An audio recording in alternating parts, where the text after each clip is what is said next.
Because course, you should know this is more like Wednesday, but this is a fast.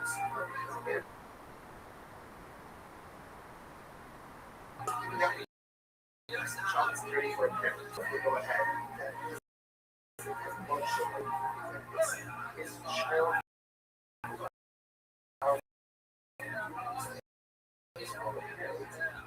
essentially purpose injury is ultimately for a full-on is a child allowed now. Both of the opinions mentioned here seem to be the answer is yes, it's just a child. First opinion says, of course it's permitted.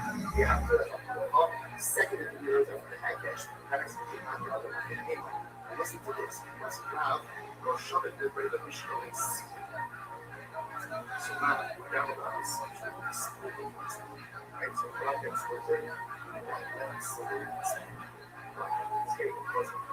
wasn't a dream. Every shove it in the brain, the myth nothing self. So see it get married to some of the people who never allowed to sell. Then if you think of a boy, why not? Come on, probably late, all the shaking us this way. Really, that's the show. Do it for us. Work with the lack of the world. Get it.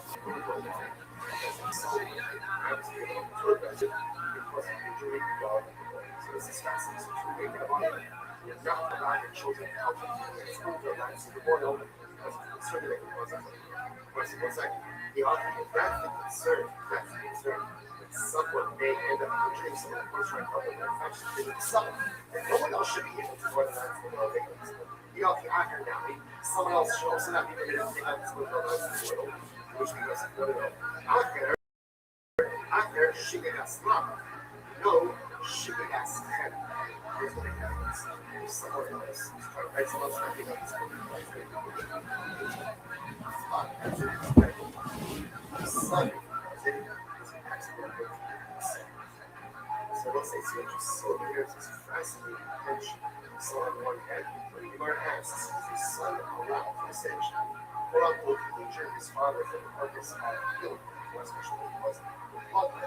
First two opinions, yes, we have to live up to the law, and which we can not have and yet again, you see God not allowing the son to take out his ability. Average devil and not allowing the son to raise the boy. So, again, we're going to put a break over how do you let this happen? Is it that we have a show that's concerned that even if the son is trying to help, the Allah for the race again, the son is not allowing anything to a parent which could potentially result in injury to the parent, or they just need one on themselves, because is there a distinction between where it's only the son is meant to do it versus other people to do it, so that in there to show the attraction.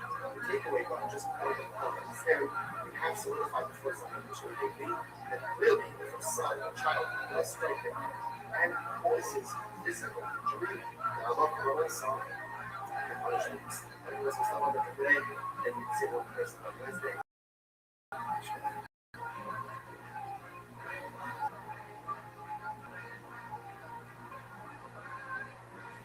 will say it is a source of info. I'm sorry that I'm not going to be there for the chef, not by through the coordinates of everyone share so it is this was nevertheless the team from virtually. Thank you to our sponsors who are listed in the description of the channel as well as on the podcast. Today's staff is $8 for your nutrition on Kilo of Days 83B. We are on Kuwait Roche. So actually, we are talking about oral. Two lines of fun. About oral again, list people first being the list of the 100 who are highly institutionalized or just say circumstances which generate liability of utilization. The definition of the list requires utilized the model, including the less capital gas. Orel, Yoshi, sitting, so the model is both the reason to function incorporated, or it doesn't use a violation of law, and that is separation. Since the US law, the president of each of these one by one Orel, from where do we know that if it's having less the other that is Orel, that it is only allowed in this condition. It's not represented by commercial level of So the truth is, this is not exclusive to the Torah. Whereas in that when this Torah not explicitly said in the Torah, actually by Chesed ben Uzi Chesed ben Uzi Chesed ben Uzi, what he has to say, Chobenet Nechar Orel Leif Hakam for A, the Orel also or your Hakam Kudosh. It's interesting. Chesed says Chobenet Nechar, okay, so Orel Leif uncircumcised part. Orel Basar. This was literally physically on to the Kudosh to serve. So ultimately, again, here we see now again, obviously, this is not a what I saw. There's not again, this is a passing from Nami. And therefore, again, when the Gemara says that it's a lot, what it means is, Rashi points out that here, the Hailas Hara, the Yuri Kabbalah, Bahama, Little Lock Yaba. So when you say a lot,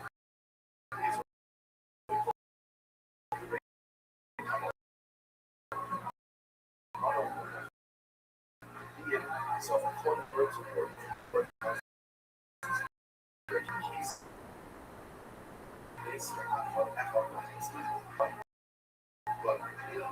circumcised state is a layer of life. We're talking about a plus his bride as a result of this support. Such a that is allowed for a cultivate circumcised is not allowed to circumcise. Good. Next, only bring in only. This is someone that was one question only and alcohol. Now, for our purposes, again, only is period of time to I'm also going to call it only break. It's a lot. It says, Mark, no, we're not. Second, top 80 for 80. Sin, the big dash of the pump. Because the pump says, plus it says, actually specifically by how it happened, I don't count the big dash, and he should not fulfill the big dash of his God. Now, the plus is told people aren't had experience such a count plus is not good. Yeah, so the Mark actually something very important. Mark says, how out there showing us what you see here is not the brother who has to continue to serve as a but if someone else were to serve as a they would in fact fade from the service. So very seriously, in fact, the brother has to serve as a order slash although it indicates to us that other component may not serve as so now we'll say, so where the words going right now is therefore how he doesn't serve and state about this is a violation of law, prohibition. Let's take a second. Maybe we should be considered Shabbat. We're getting back to yesterday's daf. So remember again, on one hand it says by Abelos it says Chilel, and by Shmuel it says Chilel. So we should say, just like what the point was coming, it's Shmuel. So something coming on the plus the above. You should also be high basic Shamayim.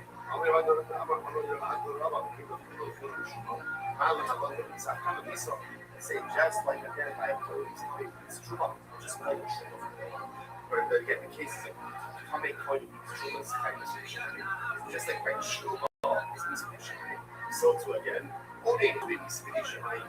First was big saving thing. There's a lot of colors. First of all, just understand the prohibition for the holding it's inferred. The fact that the level is not allowed to be in English has to serve even in the state of Latinos tells us that a regular coin can't serve in the state. So it's not exist, it's inferred. So this is something that is not after inference. But there's a principle called Abraham Naklau.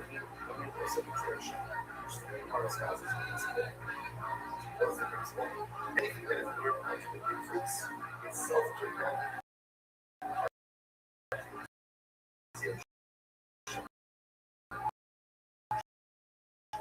Rothschild is saying is, normally with inference, you cannot use it for example. Interesting. Okay. No shaking up. Next. I don't know that if I know that easy violation. We're up on the it says, Kibol Bakar Hashimol Yakin Koshma Tanot, Ol Shares. Moses said, Hashem chose the Torah to go ahead and serve. Hashem chose the Torah.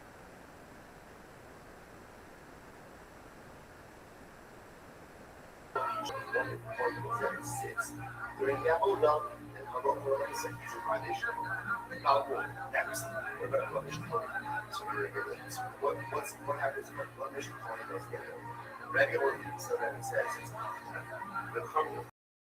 I'm saying that's hard. So I can do that because of that logic that it says the Avodah does the Avodah is time. So what's his logic? He said, "Ach Baruchas." Oh, Yahweh. The Pasuk says, and again, according to the you should not come to the Baruchas. The rest of the Pasuk is, the Lord Yechalel as Mikdoshi, Kirish Mikdoshi. You should not do that. You should not Chilul. Chilul. So the Bible says, Yahweh, Chilul, Chilul, Shuma, make it Zera Shava, from Baal to Shuma. Just like it says, not like that. So just like Shuma, if you haven't found anybody who's Shuma, it's hanging to be Shuma. After the Psalm, does the Avodah, he's also kind of so that's what he's watching. Zero Shabbat, Philo, from Shuma to Baal.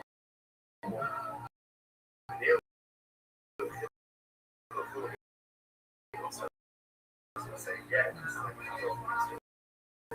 I thought it also like Shabbat, just like those are skin cards. So do Baal, where it says, Baal, she came so much with because we were getting between Truma and Alcoholism. Both cases is qualified for like Malcolm referred himself as a coalition in case of Truma again. Alcoholism Tane and Truma. So it makes more sense to learn out physical qualification than physical qualification. Adrabo, just the opposite. No Sahabadim, no Ishmael, no Sarwai. She came Kodesh. Then they go with the voice. Because again, that's not coming out. It's number one, the word Kodesh. Number two, and it's all taking place inside of the Kodesh. And furthermore, again, it's subject to the word Osai. Ella, Kamesh. Ella, Kamesh, Shimesh. I'm sorry, Ella, Kamesh, Shimesh, Suhagov, Kodesh, you know, some of the she came Kodesh, you know, the Osai. Hello, nice again. Hello, just Shimish. Right again, it's better than that. It's what she gives. You're going to learn how, all of them, they get from the Shimish. And this time, Shimish, that's the Koi who's coming, who does the echo. Again, this is like, this yesterday and Sunday as well. So the universe says, how many Shimish are Suakov, Suakov. Which says Kodesh, they go for Kosar. Okay, so this is so that is logic.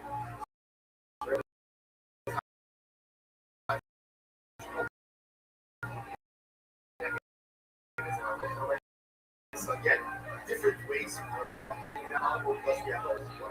Let me say some again a couple of responsibilities for the other drug.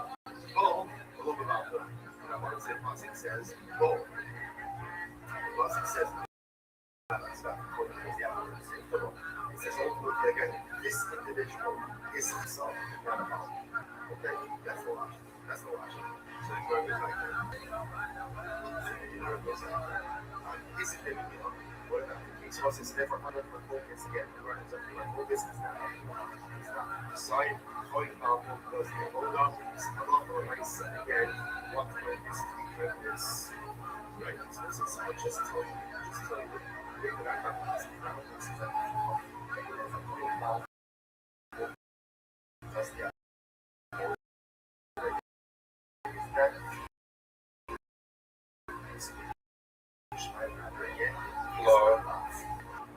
so what is it? So if I'm over the last so that's I have to what's been flashing. I just read the same is so nobody hate Zero Shama, says faith, ultimately by Shuma, says faith by Shuma. Allah just like by Shuma, meaning it was like, what's the Shuma? I would call it something, I think Shuma is the Shuma. So just like by Shuma, if you're in destination, after, so like he's here, and Shuma love with dissemination, I know. You know, I want to from well, another, once again, when he's there, where he's there, dissemination, right? That'll be the case when you get out of one goes ahead and intentionally does get all this stuff. Come on, otherwise in that case, once again, that's the thing. Yeah, the rabbi, which one is that? So, rabbi, I guess there's a thing that you don't know. Rabbi has a thing that the person can show you what their mind is. It's not institutional, like instead, alright, so let's go back to the issue. Zar Shishimish Malekos. So we're going to say this was Shabbos is now, right? So we should have said this was the end of the holiday days. Zar Shishimish Malekos. So now we put it intentionally, right? Serves the basic function. Keep on the correct. But only condition, keep this recognition. Fucking say it's Isa in the Shine, even that way, not on the right. So again, my focus is still on the condition. So what's that? Hi, yo. Rabbi Rothschild, Never Gaza Kori plus the Never Halal, Kore, Mishkan Hashem, Yomos, so what's that? We're going to get so much more. Right, so one it says, Gaza Kori plus. So this is fucking up. Then we want to go to the second one. What's the second one? So, Kore, Mishkan Hashem, Yomos. So again, this statue talking about that. It's Korach. And again, today, then goes another person, and it says, whoever comes close to Mishkan Hashem, Yomos. Allah, just like right at the second process. Now, Shemai, and actually puts out here, look at Shemai, if I say that I'm Shemai Plus, remember again, this is my followers of Korach, or killing for the alright? So they would kill this Shemai. So you just look at the Shemai's again, their Shemai. It says by now, because the Yomos, Zara Kari, or Plus, and it says, like Akas Korach, Kalakari, Akre, or Mishkan Hashem, Yomos. So they were killed. Allah, just like I told us, after creation, like, so we told here it's destination. Therefore, again, destination was Naya, that is a bad point of the whole destination is still destination. I have either of these. Damar, Kankazar, Kari, plus, the Damar, Bahalon, the Hadomi, Obey, Bahaloma, Dimas. Was it cubic day in the station? It says by the does get all the loss, and it says by this false prophet. False prophet, which was try to go ahead and get the gods of worship. Also says by the as well. Therefore, like by Allah about the skill, after the skill, which was like a false prophet. After this skill, so to the sound was there. It was also killed with skill.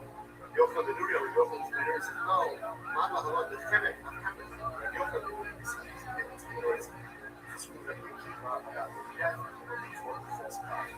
But Rabbi says it's Skill, and Yochel the Nuri that's Chemek. And either way, number one, was going to say the Shabbat between false prophet, right between the false prophet, and non-prophet. So again, according to the that's going to result in the Skill, and according to the Yochel, it's going to result in the Yochel. So the question, by the way, I might get the game to show again. So first of all, the first one was and not yet, right? That the Shema is making see a Shema of Hazara Kare us is compared to the followers of God. Just like the house of the distribution, so to again, Zara, that was the others also equal distribution. That can even speak and even compare the Zara to the false prophet. Just like the false prophet is a little Skill, so to the Zara is a little Skill. Says, what's the record? So I don't know if you want to show you. was a first white line on the bottom, $8.84. The Akiva summer code is Yumas. They done it Yumas in doubles. Oh, Akiva says like this. Never if they can zero Shabbat. I didn't get zero Shabbat. Two identical words. So the word is Yumas. It's collected by Sour, and it's a Yumas by the first collected.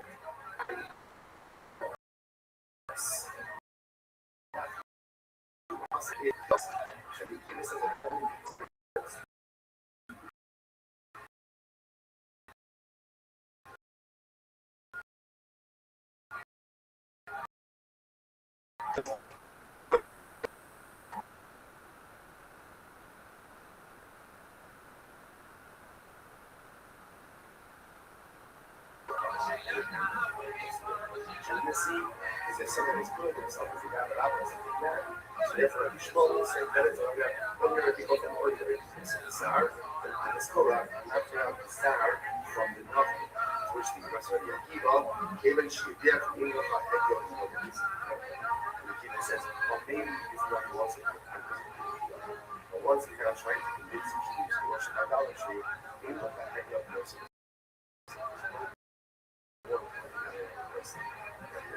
Right. You know, something like this. So it's a little bit. Say certainly. So identity status. That's identity status is fundamentally other. So what's we are. So what's like looking at the key. So by the way, now, okay, so now we understand we have a fundamental difference ultimately between the Yishmael and the now, but the actual false prophet itself is not focused that your people are guilty.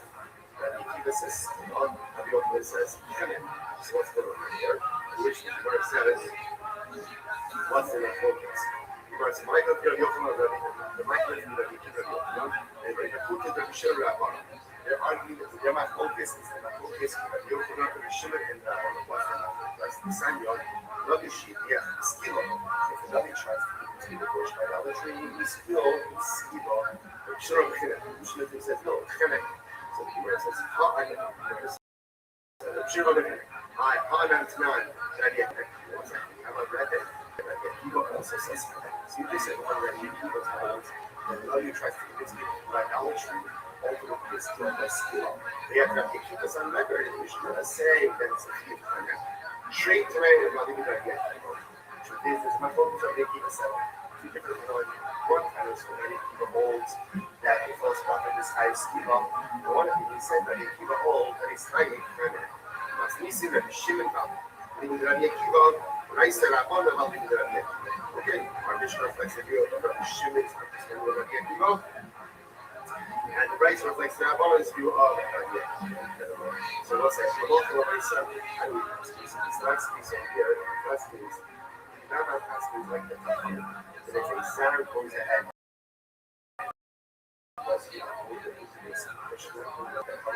So it's kind of Esau engaged. Looks like Hadron of Love, Abraham, and Israfin, Mazel Tov. Looks like now we begin on the base, we on the base. Now the base, 84, looks like new Mishnah.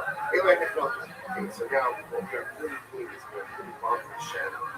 Through the different various resource gates. So you might have Mishnah that says, these are the individuals that get chemicals. So we're going to step past regulation a little bit.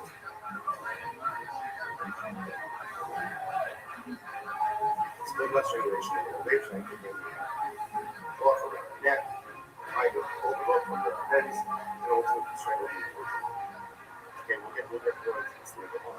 So we must say, so who gets him? Okay, we'll talk more about the actual who gets him? I'm not getting on. I'm on a person's responsibility. They definition is keep that someone. Sucking money out the base. So we're going to cover that. This is like sucking money out the base. This is something that is the best thing in the situation with the base. There's a certain money. There's a particular judge in my mind. We're going to get away that works. It's like, here, I'm going to follow the judge. What happens if you have a judge who refuses to yield to the judge? If That's called the something like this. So again, let's put it down. Again, worry about that later. No, yes, again, false prophet. Again, you just read up as it really just learned before. And it's not mission of this one. It's one of the practice sciences.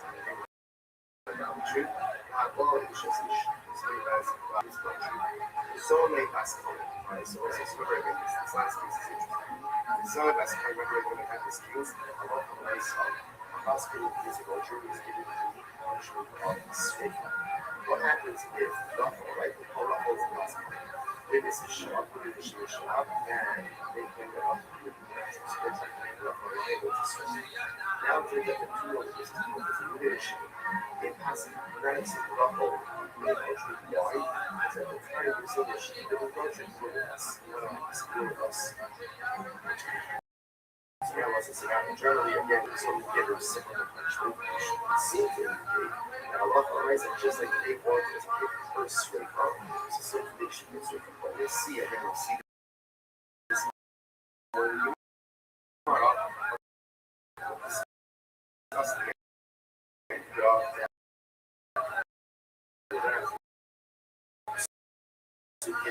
It's going to be self-defense. They seem to hurt by your yes. Okay, also what's that is. So we're still going to get over the So how do you know there's one hits, right? One strikes the father and the mother, and a lot of nice of the penalties. That's the striking was right there. Where do you know this? It says you must. It says if you get to the verses, well, these I'm going to go to stand. Ava Elachem. In general, it's actually very interesting. In general, whenever the Torah gives an unqualified doctrine, that's why 11 verses put that. It doesn't give it specific default. This kind of default is kind of versus Ava and the contrary. What's that? You know, maybe it says not normal students. Maybe some kids will get them and you kill them. In other words, a person get their parent and kill them. That's what it is. Not penalty. Which the Gemara says, "Sign like Kato not deciding on the thing."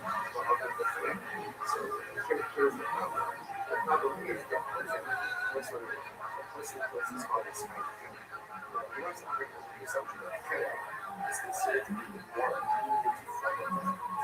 what I was going to say is, if you kill a sound person, regular person, you execute a sound more cover from the head, more cover from the death, if I would cut it, you like it from the death, what does that mean?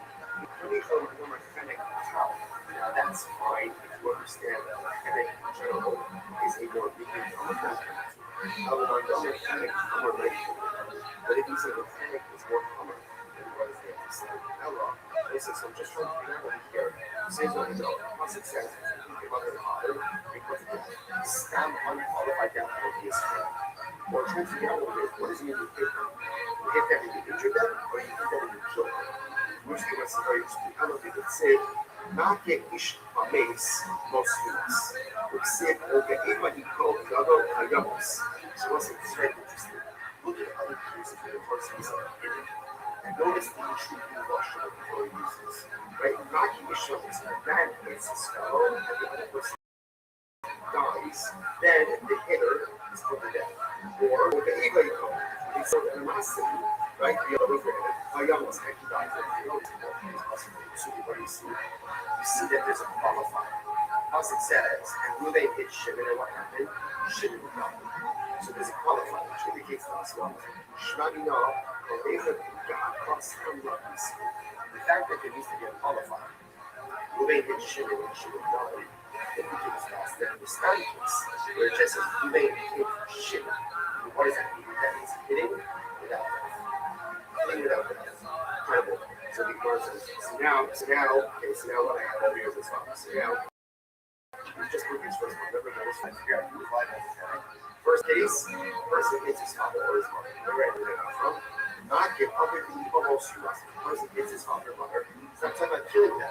Because if it was killing them, what is it? Not get adults. The fact that it just says not get is just hitting with a crucial. And what's the look on both of us? when Tori keeps it like all of my definitely means connect. So he's proven this first leg of the show. Incredible. And by the way, it was in Mars and the fifth Makish, they feel the lift off the Makish. But interestingly enough, the Torah says two redundant. On one hand, it says Makish, but it's also it's someone who died. But it says the Chomake Nefesh, right? And God says the Chomake Nefesh, right? And here it says so. Suppose it says if you kill a Nefesh, so it says.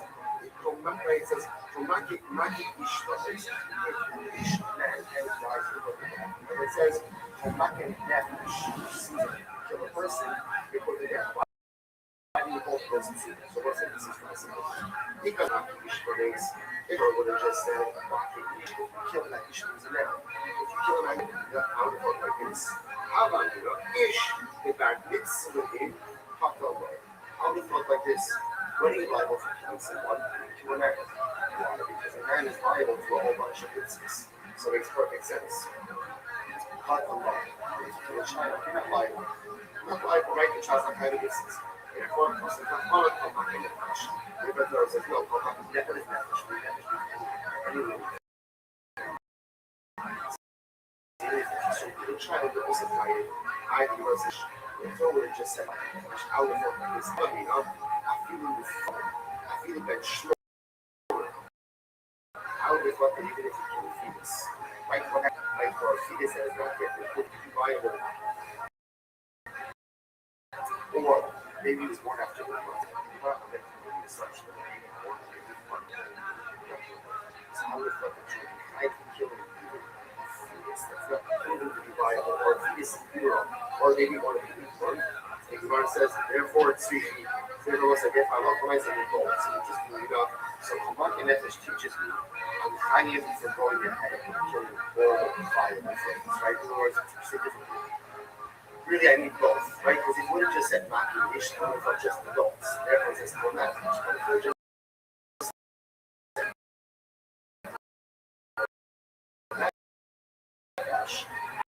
I would have thought anyway, it's not part of it. But back to the young establish, I love myself. A person knows that it is showing these tiny pieces of culture. Maybe you should be liable, even if I didn't have a whole solution. I don't know what Zumar says. Just act in pity, they should be able. 1 second, I'm going to tell you that.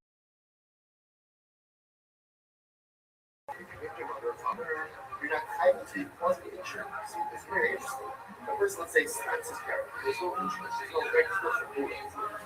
So, again, I just can't do it. We're not high risk. Only high risk if you cause a hamura, which was correct.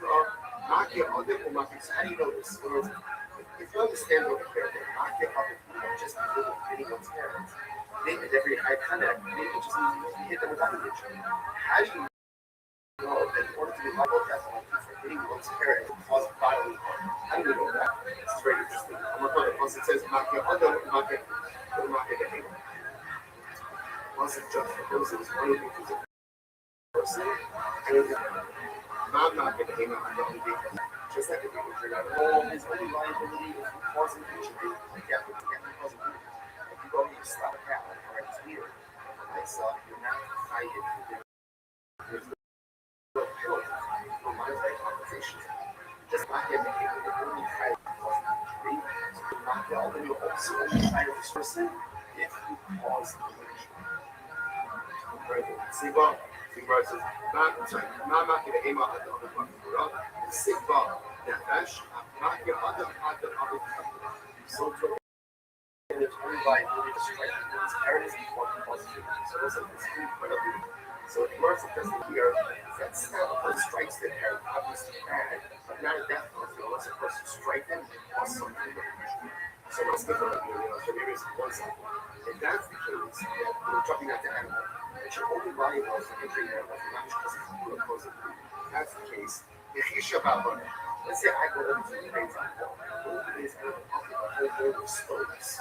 So I'm not physically injuring you, but diminishing its strength.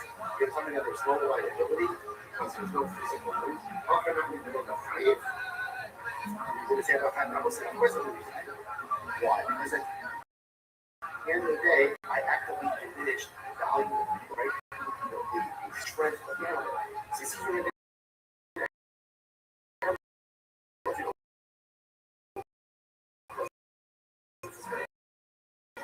hello.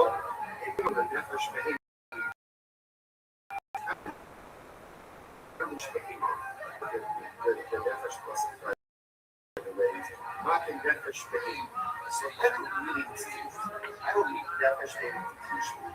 I have to puzzle why because my truth is even if you don't puzzle but you clearly do something that's subject to conditions of product, so if I don't need definition to teach you about animal nature, then what?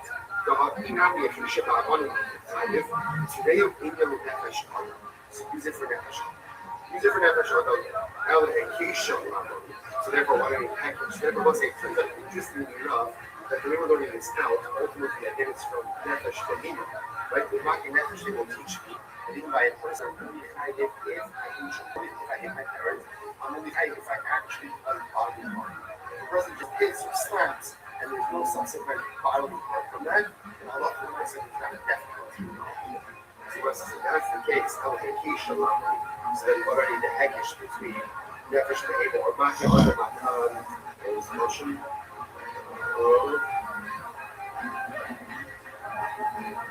Right. Maki Nefesh. Sorry. Maki other Maki. Right. So what now obviously custom juxtaposes injury and animal injury in person. So what does that juxtaposition teach students? Right. The same.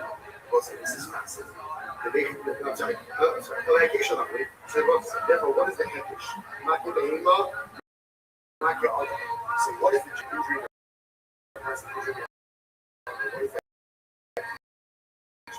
The first thing Gemara says is we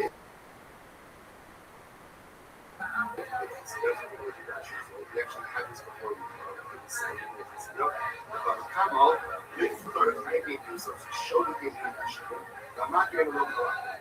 So what's the great shoes? If this gets like this, if this skill has a level of accumulating make shoes, all of my securities and generates capital liability, or essentially financial liability. But today this goes like this. Even if you do something to show you, if it's the kind of act that had you done it, the basic would be exempt from financial liability. Even if you do it to show it, you're exempt from financial liability. Okay, and they were learning out from that issue. Gemara says that's fine, but then you could not get this thing. That's fine if you hold like from this thing. Unless they come to make this occasion. That is when you are liable to death penalty. But if you get something to show you and they were not liable to death, you are liable to death. If you reject that legal, then what do you do in package? Or it says, well, remember again, just so instead of trying to figure out the possible position to treat a person independently. So what do I need that? So what do you reference to this? I'm not going to be able to refer under aftermarket other uniform. The things I do is make sure that I'm trying to help it. And I end up injuring it. So if I injure the animal, I'm trying to do it, there's no liability. So the rather juxtaposition, it's the same thing. If I end up, if I'm trying to help someone, I end up liable to that injury. That's the position. So you must have liable. Then, in this case, then now she got these no law. Let's say right now, where we have a father house.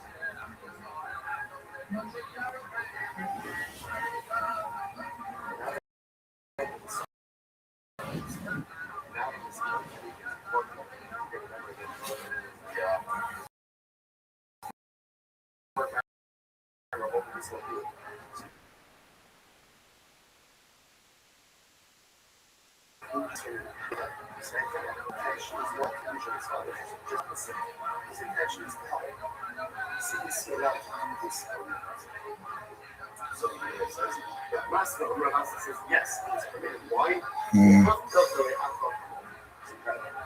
Again, you see another kid in distress, especially if that kid is your father.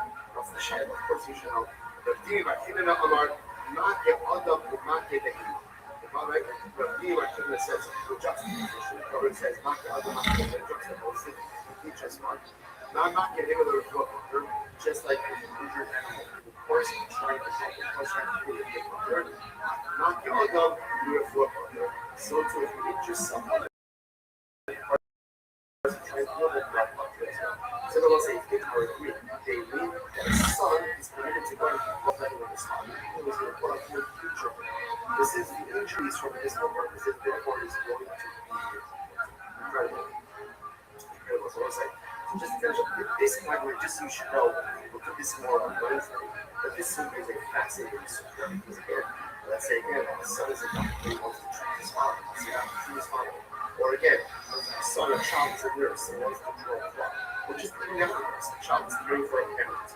Right? I love to go ahead, because it has blood sugar, like this. Is the child allowed to do these things for a parent, knowing that essentially they're doing a quote-unquote injury there, injury purpose. The injury is ultimately for is a child allowed to do it. Now, both of the opinions mention this. Yes, it's just the shayla. First opinion says, of course it's permitted. You have to second opinion is the haggash, the comparison between not God and not the listen to this. You must allow or show it with the mission of a seed. So now we're not allowed to see to the split of things. Right? So God that's the thing. You will not let the son of the split. It's getting causing injury. I bring up, or show it with Ray, the new stuff like so seeing it again, married the son of Rabino, we're not allowed to sell. They'll be open up a boy, why not? The Mahabele, how the Shiki got specific. If you do it, that's the show. If you do it, or it's a lens to work, I'm the world to get that. So we're going to lie. That's the son.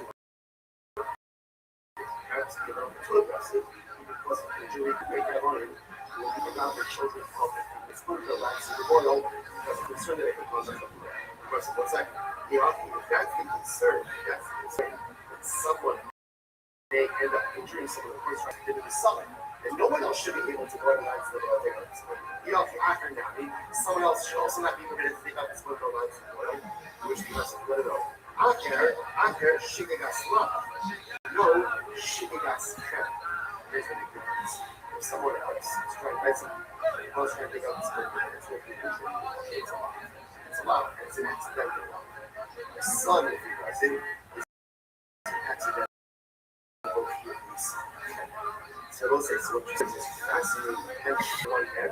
What you might ask is a son allowed to eventually, quote unquote, injure his father for the purpose of healing him, more especially when he was the first two opinions, yes, you have to live up to the heck, which could not get him, but yet again, you see God not allowing the son to take out his good. Average God not allowing the son to rise to the point. So again, we're gonna stop over this something here, but we'll begin the message for tomorrow. Unlike the Shilas, what is this? How do you reconcile it? Is it that the Mamish Shoulder is also that even if the son is trying to help, the Allah for the race again, the son is not allowed to do anything to a parent, which could potentially result in injury to the parent, or they just be more mindful on themselves?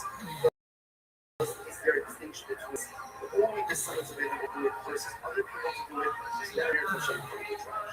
Takeaway, but just one understand, we have solidified the first explanation of the and really, if the son, child, does strike it and causes physical injury, Allah will also the punishment is same. Let's stop over today, and we say one person on Wednesday.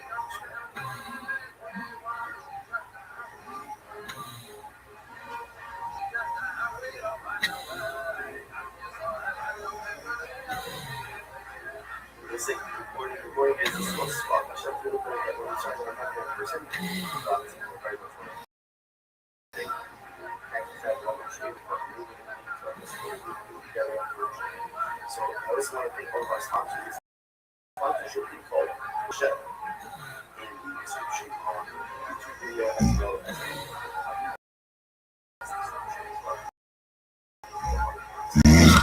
we'll say with that, let us read out about 14 untalked about it. So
It does. If you look at today's him, maybe it's a lot.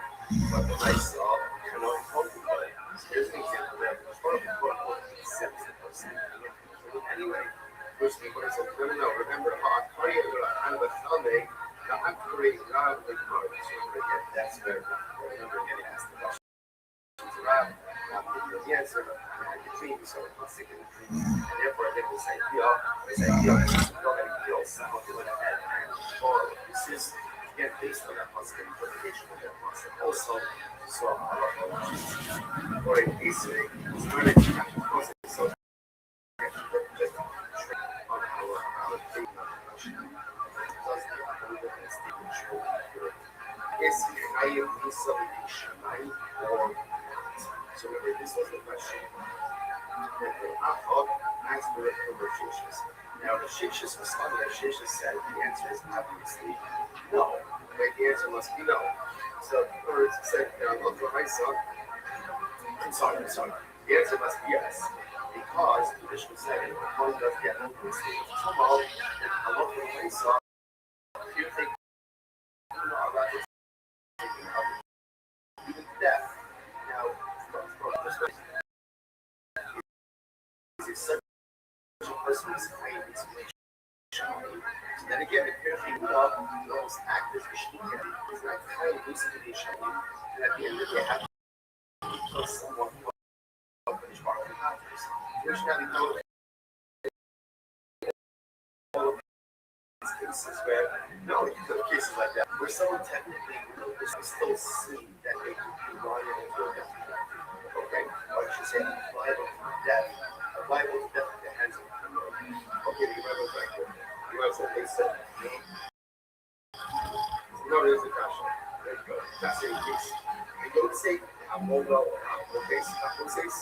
I'm aware of being in my issue, this type of situation. That's what it is. You'll take. So this is talking about different aspects of cover. So first goes there. Let's go ahead. Let's see exactly what this case is. Pouring oil on the let's go say. Although, open it is mixing the flour with the oil. Although, process, soup, waffles, baked off, and crushed. So they will be after crushing the process, adding salt. Native is creating the fun, bringing the new close. So what's the how that is a short one, or one close to the left of that one, on the actual short one itself, or a make it as a nose, or one of the ranges, handles of oil, of the rock, the hot comments, the Lord takes the fruits, and everything. It says the Lord takes the flower, the garden of rock, the treatment of the nurse, not a cattle coming with us, or one goes. Sees the blood of the covered earth. These things over the ground of the woods, Potter, the Inhayah on his Potter, and ultimately again, not kind. What is this talking about? So since you take a look at the last Rashi over here, Rashi said, the woods, the Asa Atlas, which we're talking about here, is a person who those. So again, so if a person case where oil of the mix the broke up pieces and salt to the weight brought them to close. Arrange the bed on the shofar, arrange the candle to the lights of the rock, to make himself receive the sacrificial blood. If you did any of these things outside of the Mikdash, you are potter. You are potter. Now this is very of shooting close. What shooting close? Now I check the parameters that it's in. So apparently, it only applies to certain types of sacrifices. That's actually on a base of this name. We actually say mother. So a kind place of a shoulder. You know, if you're fighting, what was the shiva? It's the name of sacrifice. السيف أشر يشرب معلن السيف أشر يعلم الله سوري يسرب من الشهر على الخطاني يعيش أقرأ الله إبن بالمعصر. So this is very interesting. Actually, any sacrificial rite that has other sacrificial rite that follows after it, you're not hiding including that reference. Essentially, what we do hiding after this spiritual rite, including sacrificial rites. So, for example, that would be shechita. slurring it out, like sprinkling the blood. So these are final rites, final action that will have a corresponding follow-up action. So because of that, so it's a rush to our content. Okay, so what's I saying? What's they hide on land, top of taking home. So you're not hiding. How are you not publishing source? So one, for example, let's say a way to get it in order to happen. It's all these things. So we're not going to get it outside. We're not hiding it. We're not normally there's this piece. So again, if any of these things were done, I love what I see not hiding. What we should do, simply if the Cohen did it, that he was in the state of Tumah, he also wouldn't be hiding. What we should have done, right? Similarly, Cohen actually is has crush. Like Cohen has to do the other way. Accuracy is big on investments. Failure of yourself, and then he expects to validate the animal. Again, this doesn't apply to the list that we just mentioned. The law we show, the law was the dying, the law says get the law from this hold up, one would have to go and wash his hands. Failure to produce results in life, again, he didn't wash his hands because these things that were done outside, there's no life. Okay, very interesting. Rashi comes out over here. If you look at Rashi, what we should Soros, Zar Shasa Atlas Man, right? Zar, and then for the maker of these things, simultaneously rush. Same idea, what we should do up. How you come into Shimish, the Zaros, the Shimish, the Tumah, the Frantifa. Same idea, but again, before you have talked about the Monsieur the God, so Mars says it's on this. Back there, kind of interesting, notice this is that it would be that far off. If you were to go ahead and take the power of burn it outside of this brush, that there would be like a kind of real connection going on here. The idea of Oda Shane Akaya, Kaya Bushin, or my Kaya Practice. So again, so now the question is 2 years ago. So what do you see? That if Chloe were to go ahead and run it on there, see that it wasn't the too long, ultimately I get it this week of the books. But if it's within, there would be it. So what do you see from here? Again, we're running it for example, that if a poet does sleep too long, it's a feeling inside the the original question of conversations. I'm sorry, the question. A poet does the abundant state too long. Is he finding resubmission?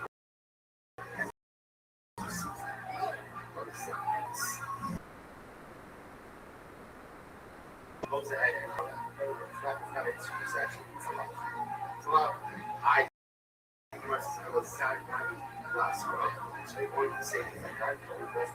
So that would be my mission of Allah. Rashi says over here, Alexander, what did I keep on back to the Soros?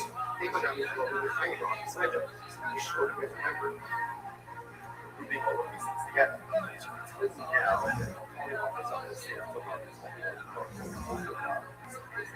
so I said, if a non-one does this in school,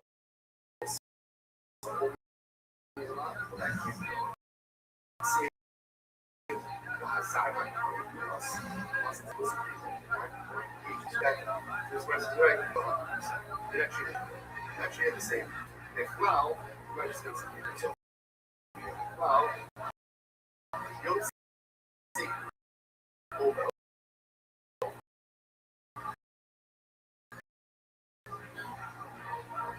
Well, it'll get nosy. Listen up to that actually. Where it says, nosy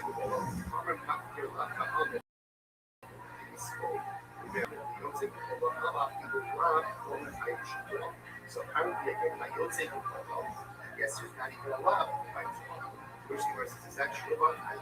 That's why the Yotze where you know that there's allowed to go ahead and hopefully oil and mix the oil to Lamar, no shit, the Lord gives power. Plus it says, be holy and do not participate. So the verse says, right, that's what we do not allow. Okay, interesting. Torah is so is no biblical prohibition against the self-use or you will be someone. Good. Basically, the English, Esau, Rex says in the word, these are the people who are fighting Esau, Tomei, Shishimish. And listen, I call it noise Tomei, ultimately again it does get all this fighting Esau, they Shammai. In a so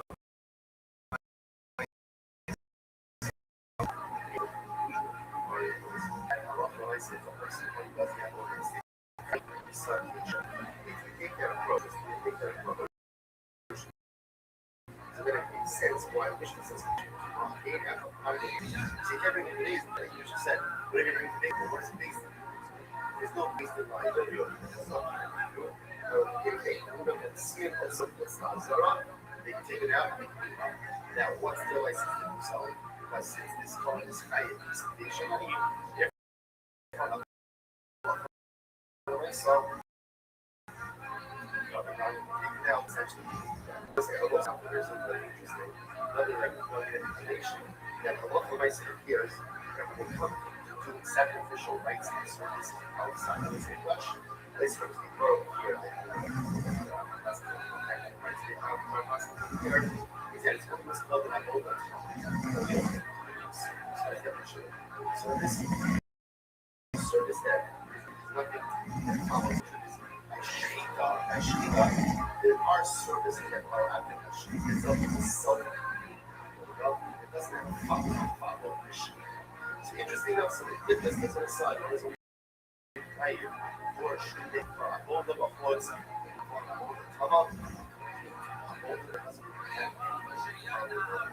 Okay, so now we're going to go back and the rest of the afternoon, go back and dissect the price of just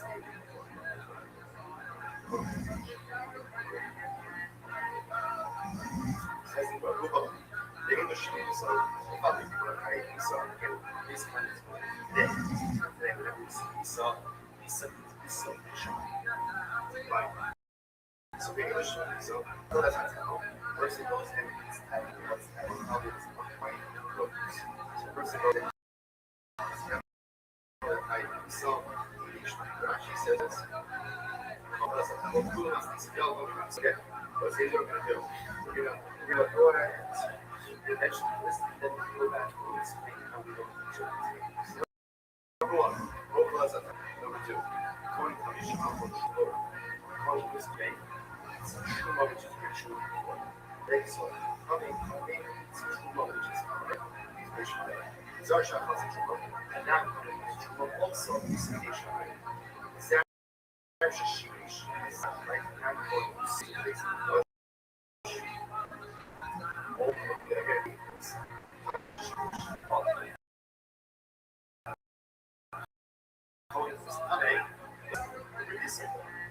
Never again, regardless of what organized beforehand, but once again, the seems to be the definitive that a Kohen does get older and get mature. Is having solution. Which fully requires head of because they have all high position. Next, with this rebuttal, Kohen is not doing all of the next, is what's a Kohen. Kohen is black. Required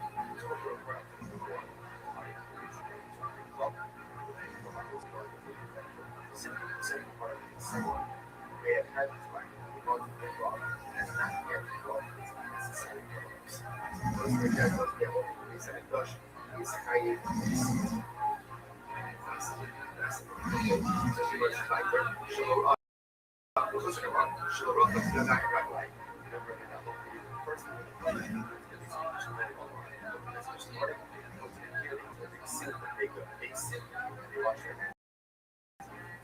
failure to do so differently the other options is right submission. Studiate influence, right? Experience of life.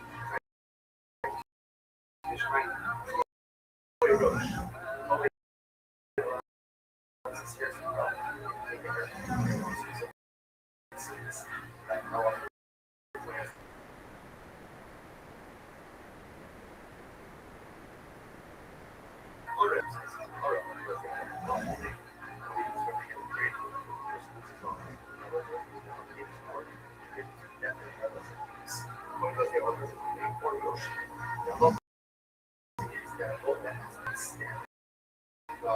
Let's say the 20 does get like a C. Well, I'd rather work for it. How long? Not as far. There's a lot. There's a lot. Rashi points out that it's fascinating. What things are, Rashi says, Shemis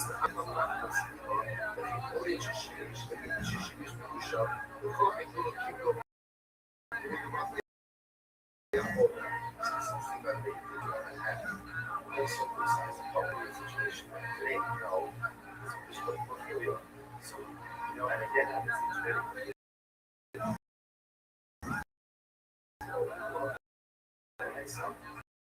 that's it, point that we're publishing right this year. So they can show up at this point. Which is fun, because that comes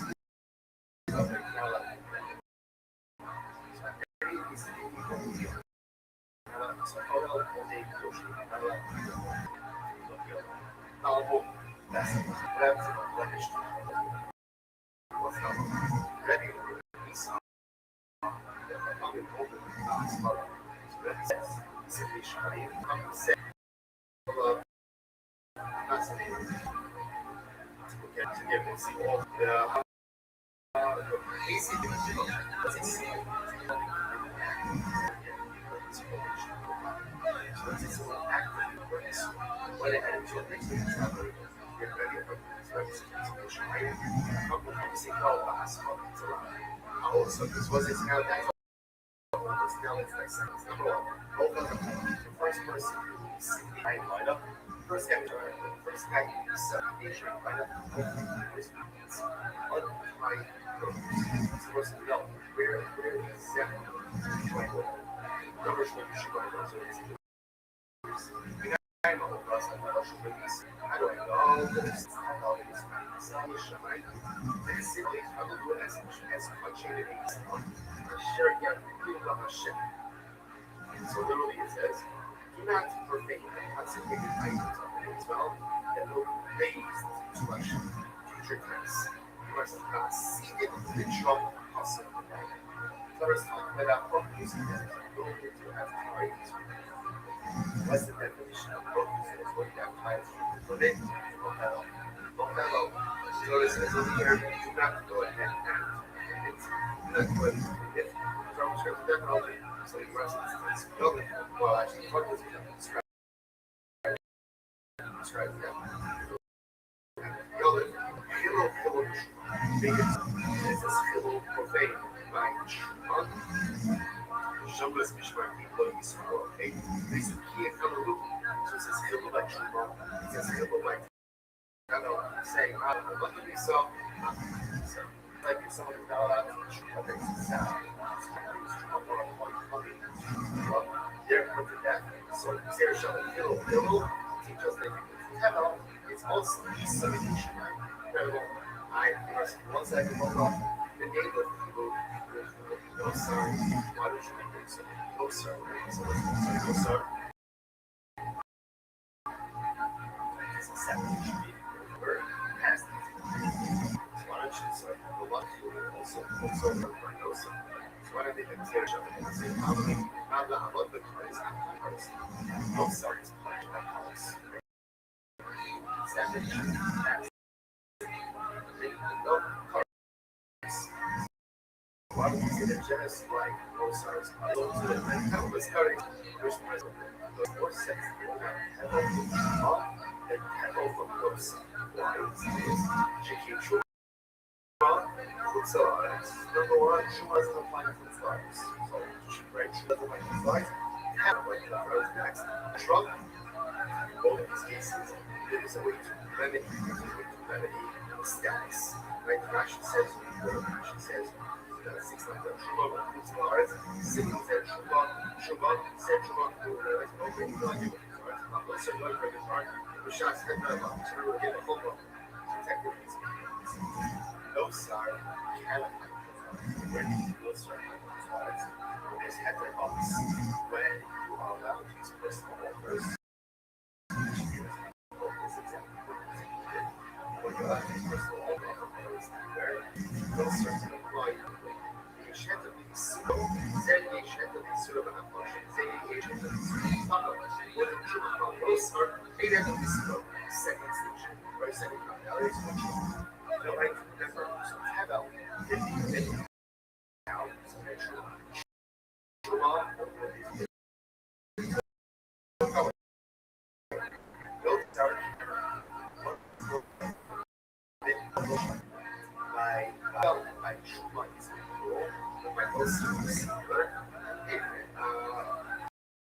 says literally again, guardianship, Lisa, not counting on that there. It says already in it, over again. Hold up and have to change the radically each other to expansion of Lisa. So as a swing of trade, this look here is only a point from a that is misdivision. But if a coming point is true to the help, there's no misdivision. Going to this, should the MR base to bow, here from the put the deck, if the thing true. So what do you see here? Other base was like 83B, fat position, but as well. This is good true mode, which is already free. What's an example of which is already free? That's true mode. So again, there's a lot of ways so we see that again, some true mode condition. That's a coming point, assumes true mode. So hold on, is higher solution.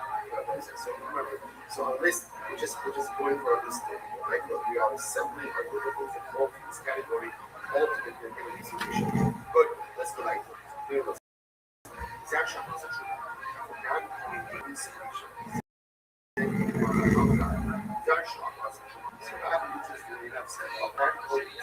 It's focus. I'm going to run off. Name of Bible, say what holds out of your heart, and he has shown protection. That will cause us no non-collection. So it goes like, so again, then the classic, using the classic before says, Shamas Bishop Israel, I hate who they sue. So Esau juxtaposed to a Zari true. So why did you say therefore the Zari true should be a king, which I have not come up? Which the Bible says, if Sigai, that was an interruption. This interruption actually says, if they sue go, the way goes up. The Pasuk doesn't flow, right? Whereas the Pasuk begins opening the discussion of they sue go, and then it says, so it doesn't flow directly, because it doesn't flow directly, the juxtaposition again is like which means the sound of the stream is going to be higher. Okay? So it's basically this Kasha, being able to show Lisa, these are the people who are higher, Lisa, Zara, or Elasa Truma, and I'm calling it Truma. So what is the pretty expressive that I'm calling it Truma being higher. So which person don't know, as Lisa, Raka, so bring up again.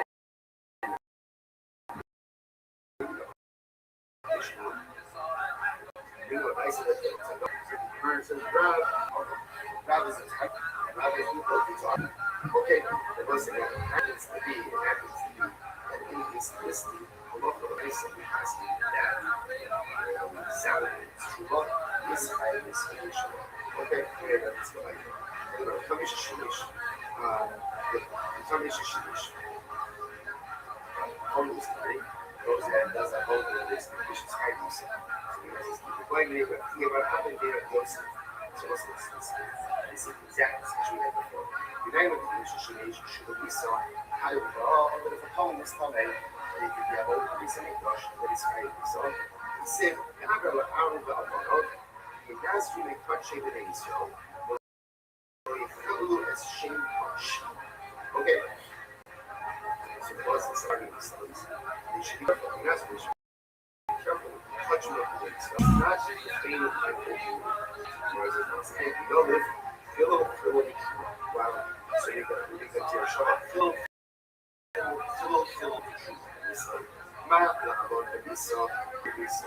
just like the consumption of Shema is easy to Shema. So again, the person who's coming does the hold on. It's kind of easy to Shema. He says, you know, 1 second, see what I say, I got the word. And then the kilo below. So, one of zero shot of kilo to the side. And then we go say, rather, I want price, not price. Consumption of those is being price. So one of these things is kilo, it says kilo by no side, and it says kilo by. Or those three does the other.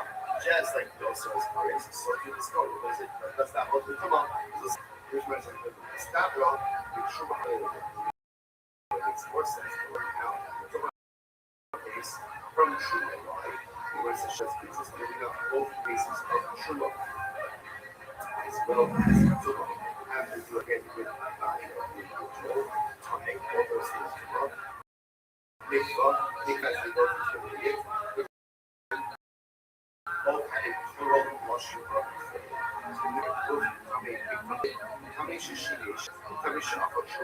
So both coin was coming does the avodah, and a coin was coming. Truma shapes the avodah. First of all, then there are disqualifications. Right? Both of them are the Isham and the both three represent if you look at also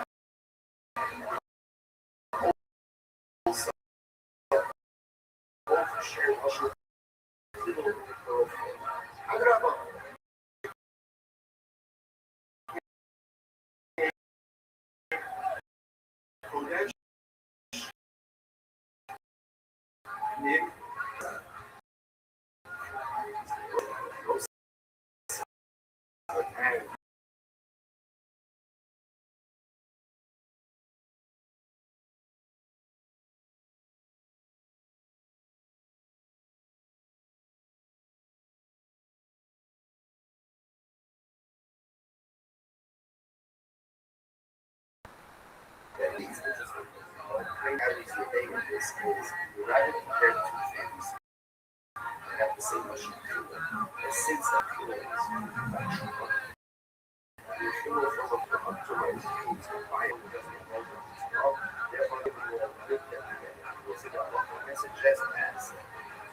so too, what is coming as the older is also highly solution. Toyo Shishimish next to Lord. Toyo, you're in by day, and it still requires night. If he does get this guy does get go down, it's high at least 70 short. It says you have another pretty notice. He signed the Simon over was the first white dog, taking over his Rabbi is the Toyo. Shit, about all the point is it's Toyo. You went to the some go down. I know that there's a whole list if you go, deny him. I want to go shoot people that well, you have a little it says be punished to your God. Not you might say no to see. And you don't do it from a situation they have to ask you. So I'm like, if I don't make this possible to teach me, then I come away who does the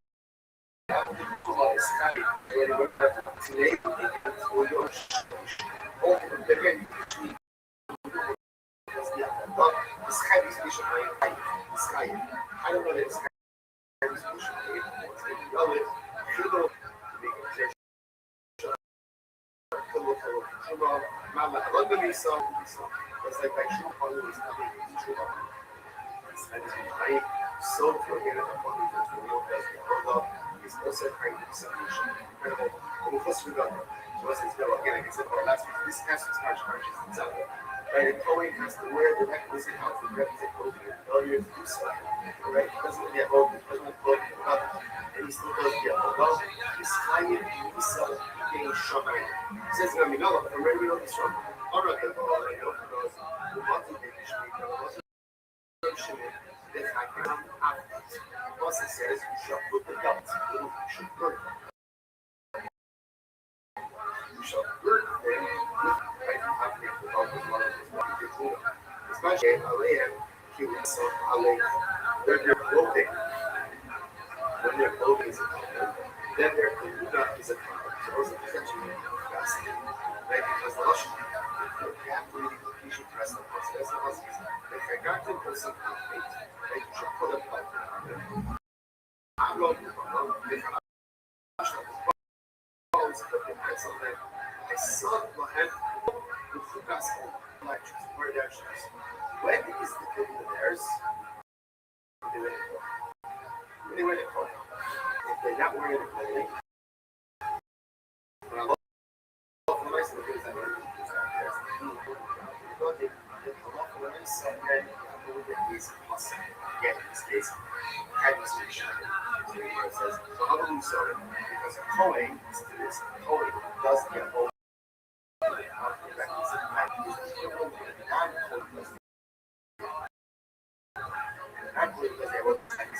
So Cohen does hold the particles of clothing So it's actually so וגם קוראים, ואז יהיה עוד לא,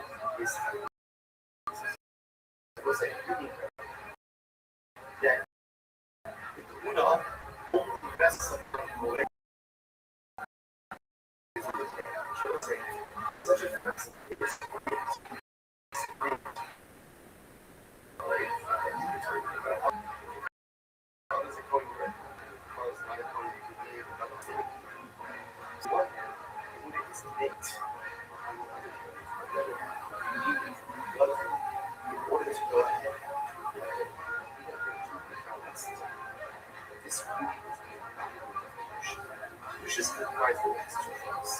There's make Kedusha,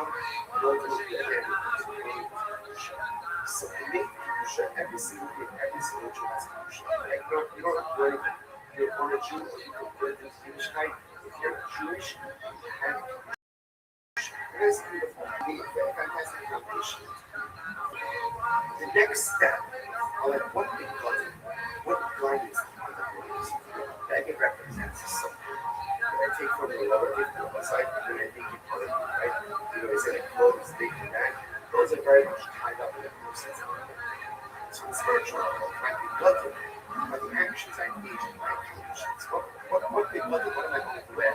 And if you don't have big blood, you don't have blood. All you're left with is your hate to show. If all you have is your hate to show, you're a Zara, you're like a baby, your spiritual baby. Baby comes into this world, yeah. Baby's home, it's beautiful, fantastic, baby will absolutely love it. So how's the baby called? Because everything has a need to show. Like life, successful living is all about what clothing are you going to wear. What are your nice clothes? What are your emotions? What are your chesed and your tzedakah? And every single thing that you do in life is another devil, is another garment that you put on. And clothes, manish, make clothes make it. Just think about it. One is an example that there is such specificity regarding the clothing of the God. Such specificity. So, all levels, if I can look at that, this is because people are very taken by that sin.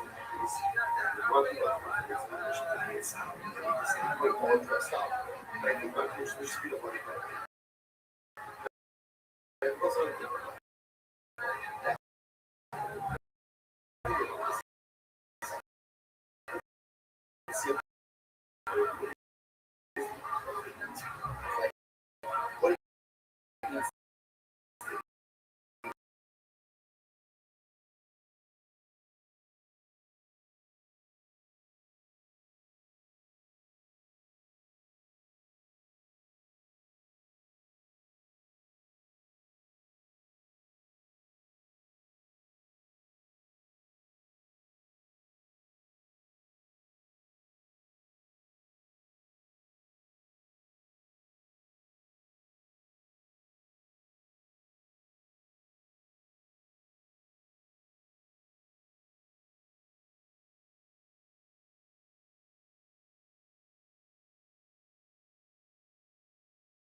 You will die. Don't wash your hands and feet. You will die. One more piece. Through a roche. I'm sorry. Shtiye guy can sit down and shake out. The point trying to find it yet. Chinese dish that says you are for a roche. What about some Yeah, you can see the shape out there. The policy is explicit. Or it says, do not drink wine.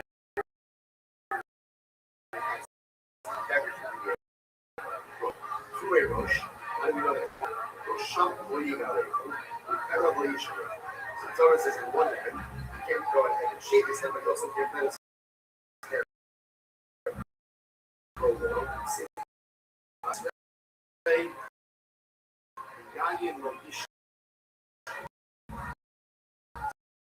So there's a juxtaposition. Why? It's hair. This is for Lord, parents letting his hair just like drink like road. Just like watching the issue up, which says so. Why?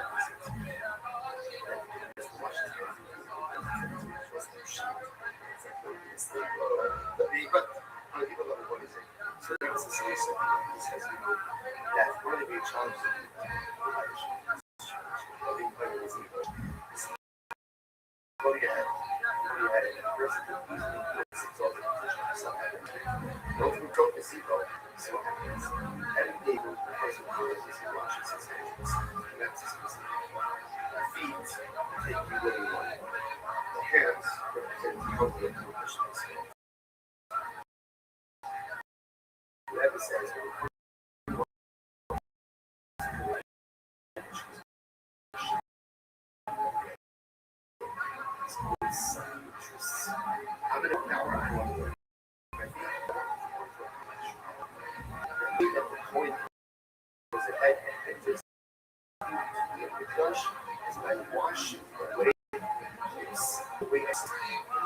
Success in this role.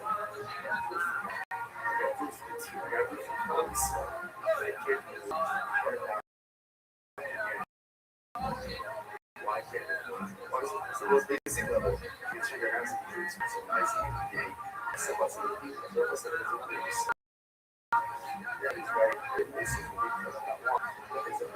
Why and the young is about why we go ahead and do the like that's you know shop is the part of all this such a close proximity your Jewish community work is that's the first question. There should be no exclusivity as to your this idea. We need one different thing to make something that's the nature of it.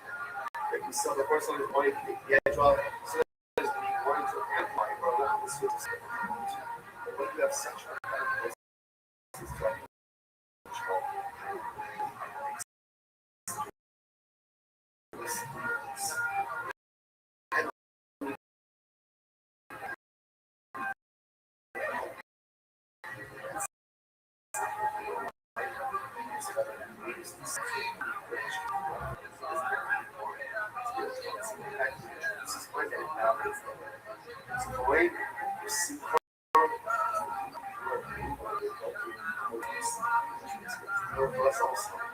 just know we're all happiness.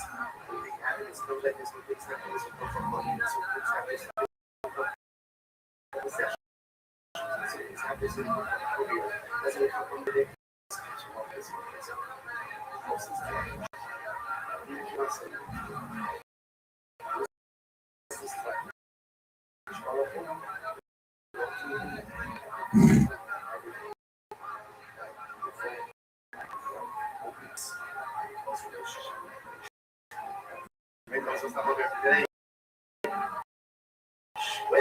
I can be there with you in person. The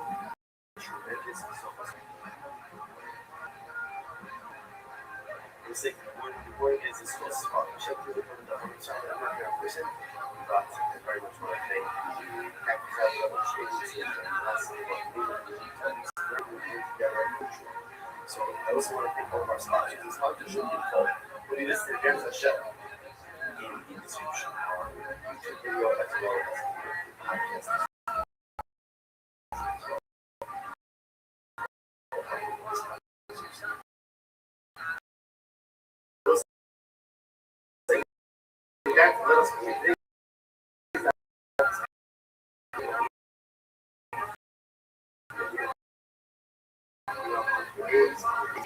About 14 months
What's not Misha on the show based on this was all people. So again, we just want to check this stuff. If somebody went ahead and violated prohibitions multiple times, and he's high mounted sorted after certain times, you put him in the key box, remember again, he's still that smaller, because the kind of can't stretch out. You put him in the cell, and ultimately again feed him a little bit of bread with water and coffee, and he dies. So he was on a contrary, but I got the here's a couple case. If you're putting back space in the basic this individual, nothing. So here's the case of that. 5% of the person is up there, and we still take a load for our hands. Whereas if we're not outside the riot. So remember, I'm going to give you I'm going to show you the mouth goes to show cases and done. You have to find no, everybody define that case. What case among this is that this is a person who committed multiple acts of parts, which is a violated the same party's prohibition multiple times. The parties execute the person of this such a person is deserving of that. So we just expedite the process of the going about this. So what about the case if you also shot this mission? What about the guy who steals who shot as a service offense? So again, it's like I'm hoping that's what you're going to do. I'm going to go. So again, here's example.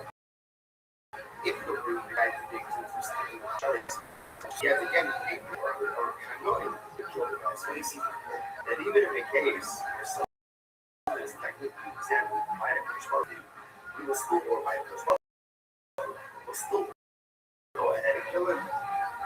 Because I'm going to do the insurance estimate. People as a collision is remember they based it on us. We're going to go to the hospital. So it's basically Dutch, and then you need to trust right on shots. I don't know how that's like for say. What about the guy who versus his source? So remember again, also when the example. If you bring him to court, anything, you still kill this guy, right? I can't make you kill this guy. But I don't say, yeah, they posted as slow, the next thing you're already accessing. That's the case. Remember, when you find that case, it has to be curious that such an individual is actually perceived to be ownership. That's what we can deal with such a situation. I love all those abuses. What about these all those abuses? And what about negligence? So again, remember, it does if you get phased in, okay, maybe it's a lot. But when I saw, so here's an example where a total people are anyway. There's things like, no, remember, how are you going to have a Sunday, the activate, not the that's where I remember again he asked the question to Rab, dream is so classic in the dream. And therefore again this idea that you can already feel someone with a head and ball, this is again based on a constant interpretation of that concept. Also, as you saw halacha mentions. For a case scenario is also so again, so just to keep track of our basic fundamental question. When does the Avodah Hashem ritual is Chayiv just something Shemayim or not? So remember, this was the question. And the Rav asked for the Rav Shishis. Now, Rav Shishis responded. Rav Shishis said the answer is obviously no. But the answer was no. So he said, I'm sorry. The answer was yes. Because the Mishnah said that the point does get to the state of Tubal, then Halach and Maisa, you take them are allowed to take them out and eat that. Now,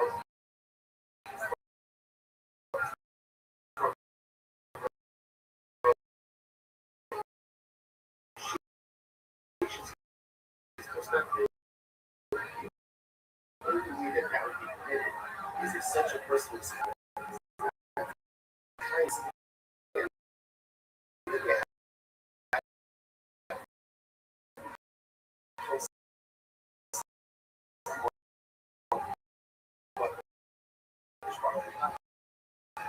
which now is where no.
The case where oil mixed in the rolled up the pieces of the added salt to the weight with multiple cloves, arranged the bread on the shofar, or arranged the candles with the lights that we were on, to the food itself, receive the sacrificial blood. If you take any of these things outside of a Mikdash, you are part of that. Is a concept of shudikos. What shudikos? You never have the shechta part outside of this. So Aaron only applies to certain types of service that doesn't apply to most of the Let's actually on a base of these two actions is not known. So Chayiv is our shofit. Only the time Sev Asher Yishkat Malet Sev Asher Ya'ala Ola Suri Yisrael Ben Shabbat B'Chamani Yesh Achara Oda Imit B'Drag Basra. So this is very interesting. Actually, that is this. Any sacrificial rite that has another sacrificial rite that follows after it, you're not Chayiv between that both ways. Essentially, the time that you have to so for example, the shita, slaughter, right? Sprinkling of blood. So these are final rites, final actions that we have a first time final action. So because that you have something in the English, you are part of. Okay, so what's this thing? You know, Spain, Chayav and how take you So you're not high. What we should solve is someone, for example, let's say Kohen didn't know that he's not from that outside this like poured oil over it, broke it up, all these things. So the non Kohen didn't outside would not be kind of remember what there's this salt.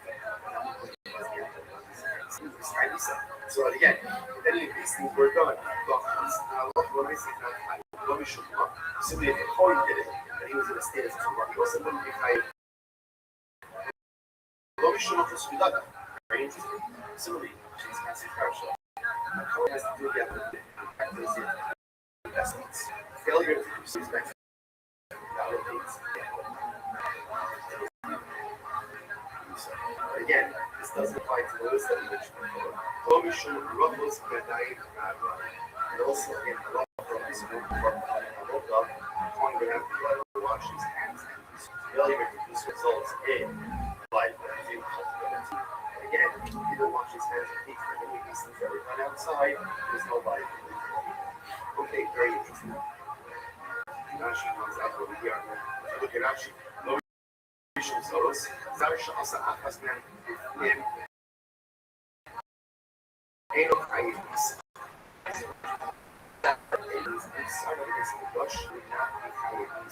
Same idea of the Shutuma, Holy Commission Shimish, Zaros and Shimish Tuma, Nechatka. Same idea that again is no to the Tuma, is no to the Professor, the God didn't do it. So the Gemara says it's always. Not here, kind of. Interestingly enough, what we going to see from this is that if you were to do that, if you were to go ahead and take the carbon and burn it outside this bush, that there would be life. Should look here. The Havia Aboga Kama, Shane Akara Aboga, Kaya Bishu Kama, the Mike Kaya Misa. So again, so now the president switching gears for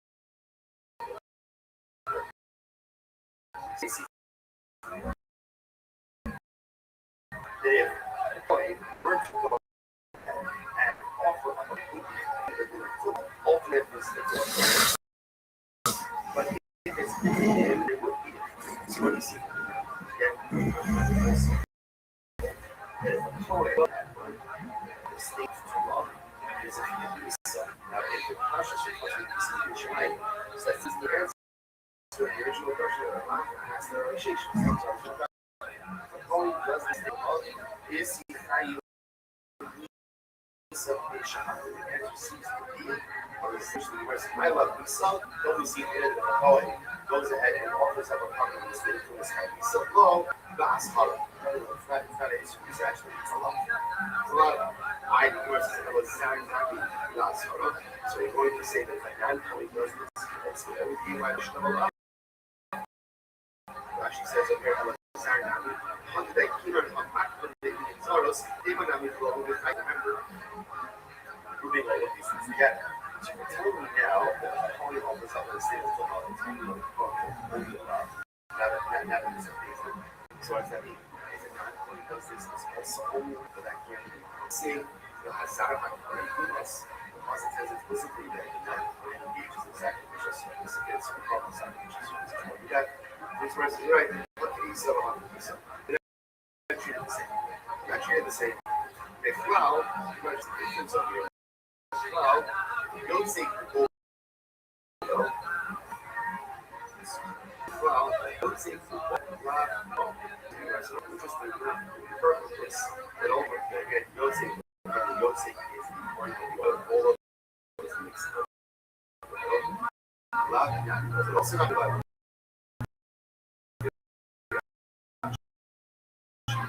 you don't say well,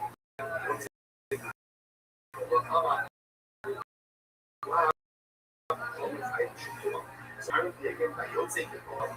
I guess you're not going to say well.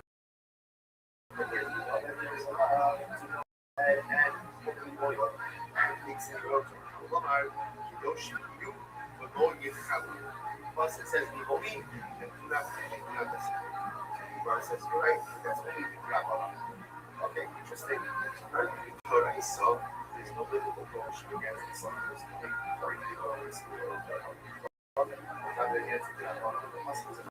but that's not basically as a cash shop. These are the people who are Esau, Tomei, Jewish. And it's supposed to say, ultimately, it does the Aleph is Chaim, Esau, Day, Shammai. Which the Gemara says, in a finality, it's a recognition.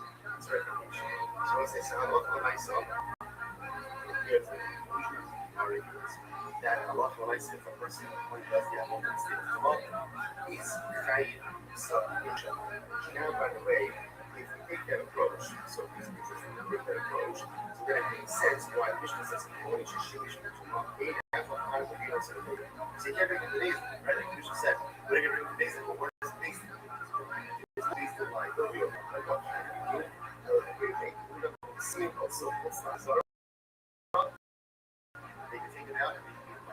Now, what's the like, because since this calling is intimidation, what I saw, taken out, essentially, pretty incredible. I was supposed to say, I also point out that there's another interesting, another information that a lot of mice appears when they come to the sacrificial rites and services outside of this flesh. This brings me over here. My hospital here is that it's always called an avodah tama. So this service that is nothing that follows after worship is by shita. There are services that follow after worship itself is a self. Doesn't follow. So interesting. Just as an aside, what does it mean? For a shooting for us, for a whole lot of words,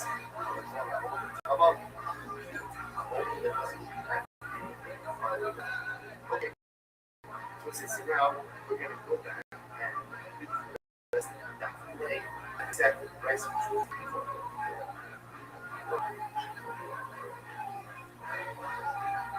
It says the English, so the public so here this time is today. Today we say Esau. Right. So the English so hopefully that's not too person goes in, what's that? Probably this right. Person goes in, right? So Rashi says over here, Rashi says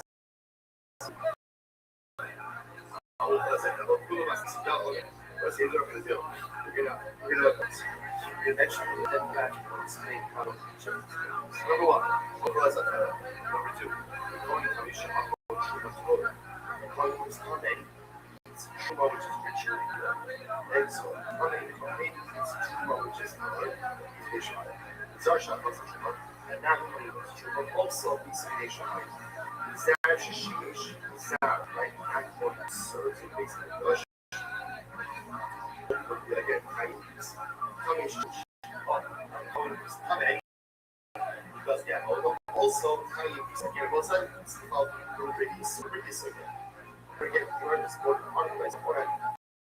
but once they get to 6 feet in the fit, because yeah, control of purity is highly Swedish. It's fully go fully over again, so most of it still requires head of challenge. Something for because they have all the high next with the super calling is not really all of them. Very high investments. Next, the Kusa Kamara, the Koei is lacking because Sunday, different types of Torah require total practice. Required time. Well, someone may have had time to run the big one and not get what is necessary for the person.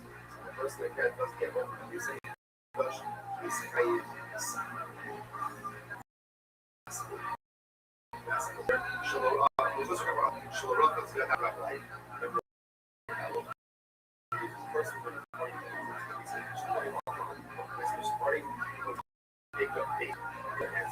Failure to do so.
Which is fun. It's actually just give up and kind of like so again, novel lesson. That's what's not ready for peace. Rabbi says, hold on, fascinating. Okay, again, we'll see all this thing. Basically, let's say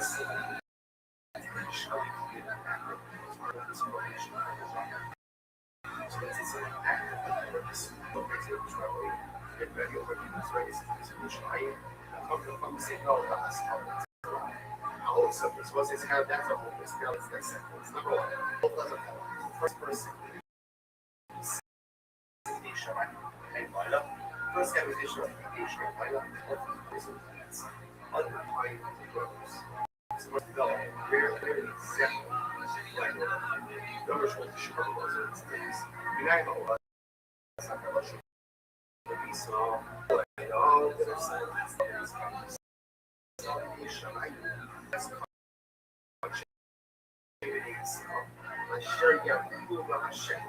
do not prevent or concentrate items on the Israel that will raise to Russia. Future tense. You must not see it literal possibly. First one about focus on things. Don't have items. What's the definition of focus for commit? So it says over here, do not go ahead and commit. Do not go ahead and commit. So you must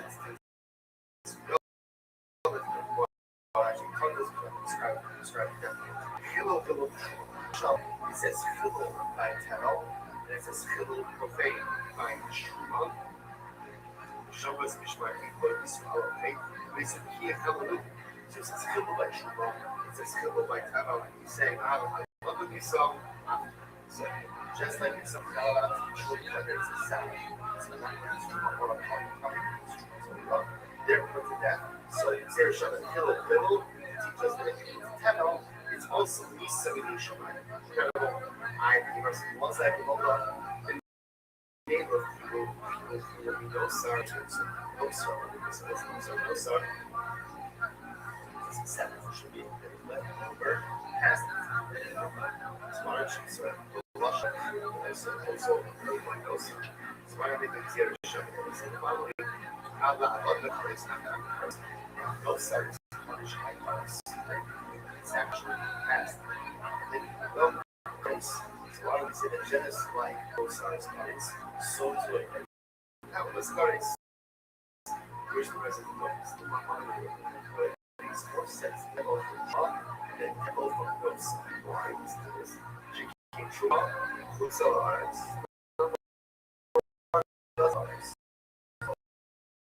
Right, she will level my price. Have a level my next. Control. Revenue status, right? You got 6 like that. Simple that said will let us go. Those are like shots.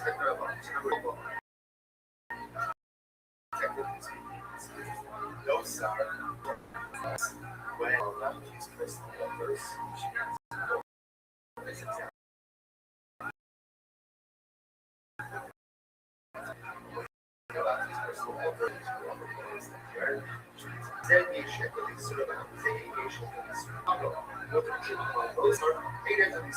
second station, right? Second localities, which one?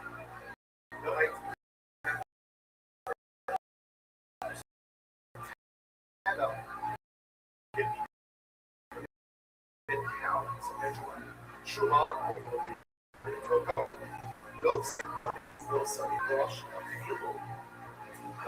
by Tevel singular people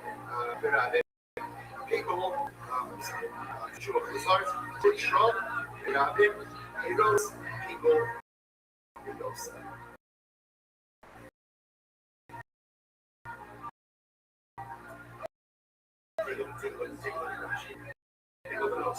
first of all, what like had total Russian people, both applying to drones. Either people, those are applying to teleport control.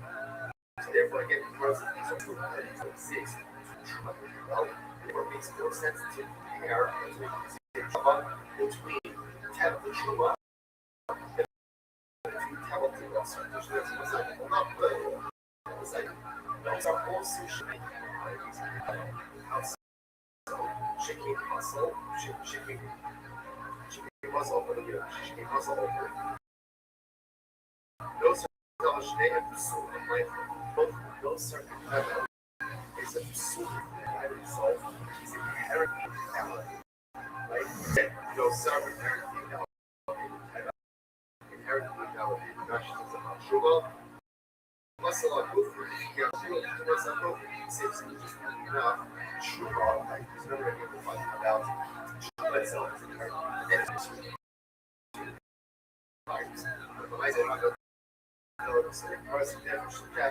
why not compare those?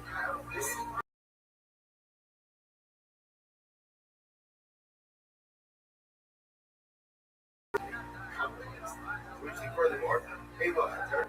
Okay, furthermore again. Able enter. Well, you're keeping that big, right? You can't that big close. Well, you can't that big close. Truma, like the case of Truma, right? I'm going to come in, so again, now she says over here, further, it's the same action. You know, so you have kind of a true engagement kind of a okay? So the person says, what the person coming here is, you're making it separate all the comparisons that exist between Tevel and Truma. The terms of the comparisons that exist between Tevel and also as well. Right, but what similarities between Truma and the other Tevel and also, therefore, making it